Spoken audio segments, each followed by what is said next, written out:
Hi, எல்லோருக்கும் வணக்கம். இந்த வீடியோவை ஸ்பான்சர் பண்ணுறவங்க பைமோட்டுங்கிற ஆப்பு. இந்த ஆப் ஒரு ஆன்லைன் ஷாப்பிங் ஆப்பு.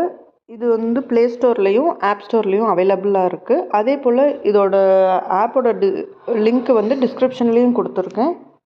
வேணுங்கிறவங்க டவுன்லோட் பண்ணி யூஸ் பண்ணிக்கலாம்.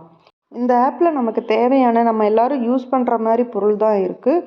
ஸோ நீங்களும் யூஸ் பண்ணி பாருங்கள். உங்கள் ஃப்ரெண்ட்ஸுங்களுக்கும் இந்த ஆப்பை ரெஃபர் பண்ணுங்கள். இன்றைக்கான வீடியோவுக்கு போகிறதுக்கு முன்னாடி சேனலை சப்போர்ட் பண்ணுறவங்க சப்ஸ்கிரைப் பண்ணுங்கள், பெல் பட்டனை கிளிக் பண்ணுங்கள்.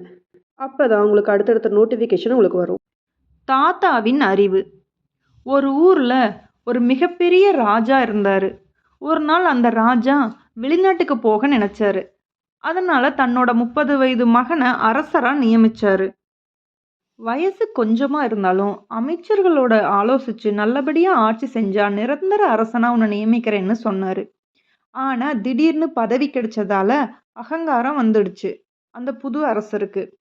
இந்த வயசான அமைச்சர்கள்கிட்ட இருந்து எப்படி விலகி நின்று ஆட்சி செய்யறதுன்னு யோசிச்சாரு. உடனே 50 வயசுக்கு மேலே இருக்கிற எல்லாரும் இந்த நாட்டுக்கு வீண் பாரம், அவங்களால நாட்டுக்கு எந்த பிரயோஜனமும் இல்லை, அதனால் 50 வயசுக்கு மேலே இருக்கிறவங்கள எல்லாம் நாடு கடத்துறேன்னு அறிவிச்சாரு. அதன்படி நாட்டில் இருந்த எல்லா வயசானவங்களும் கூடவே வயசான அமைச்சர்களும் நாட்டை விட்டே வெளியேறி போயிட்டாங்க. ஆனால் ஒரே ஒரு விவசாயி மட்டும் தன்னோட தாத்தாவை பிரிய மனம் இல்லாமல் வீட்டுக்குள்ளேயே ஒரு அறையில் அவரை ஒளிச்சு வச்சாரு. யாருக்கும் தெரியாமல் அவர் அறைக்குள்ளேயே இருக்க சொன்னார் அந்த விவசாயி. அப்போ தான் ஒரு நாள் திடீர்னு பெரிய மழை பெஞ்சது அந்த நாட்டில் இருக்கிற எல்லா இடமும் தண்ணியில் மூழ்கி போயிடுச்சு. அந்த நாட்டில் இருக்கிற விவசாய நிலத்தில் விதைச்சிருந்த விதைகளையும் புதுசாக முளைச்சிருந்த செடிகளும் தண்ணியில் அடிச்சிட்டு போயிடுச்சு. மழைநீர் வடிஞ்சது பிறகு அந்த நாட்டில் விவசாயம் செய்ய ஒரு விதை கூட மிச்சம் இல்லாமல் போச்சு. நாட்டில் இருந்தது எல்லாம் அதிகம் அனுபவம் இல்லாத இள வயசு விவசாயிங்க மட்டுமே. அதனால் அவங்களுக்கு எப்படி திரும்பவும் விவசாயம் செய்யறதுன்னு தெரியல. அதனால் அந்த நாட்டில் மிகப்பெரிய பஞ்சம் தலை விரிச்சு ஆடிச்சு. ஒருவேளை சாப்பாட்டுக்கே வழி இல்லாமல் எல்லாரும் பட்டினி கிடந்தாங்க.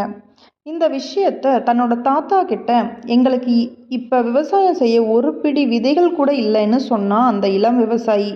உடனே அறிவுலையும் அனுபவத்திலையும் பெரியவரான அந்த தாத்தா அவனுக்கு ஒரு யோசனை சொன்னார். தாத்தா சொல்படி விதைகளை தேடி போனான். அவனோட தாத்தா சொன்ன மாதிரி அவனுக்கு நிறைய விதைகள் கிடைச்சது. அந்த விதைகளை வச்சு விவசாயம் செய்ய ஆரம்பிச்சான். இந்த விஷயத்தை கேள்விப்பட்ட அரசன் அவனை கூப்பிட்டு விசாரிச்சாரு. பயந்து போன அந்த இளம் விவசாயி தன்னோட தாத்தாவை பற்றி சொன்னான். உடனே காவலாளிகளை விட்டு அந்த தாத்தாவை பிடிச்சிட்டு வர சொன்னான் அந்த அரசன்.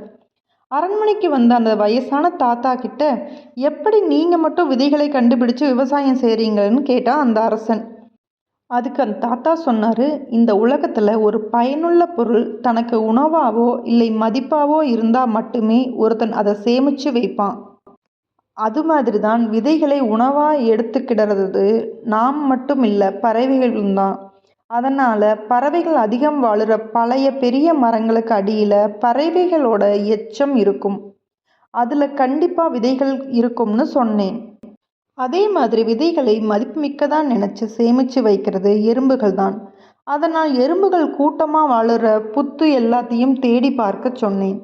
நான் சொன்னது மாதிரியே என்னோட பேரன் விதைகளை தேடி கொண்டு வந்து விவசாயம் செய்கிறான்னு சொன்னார்.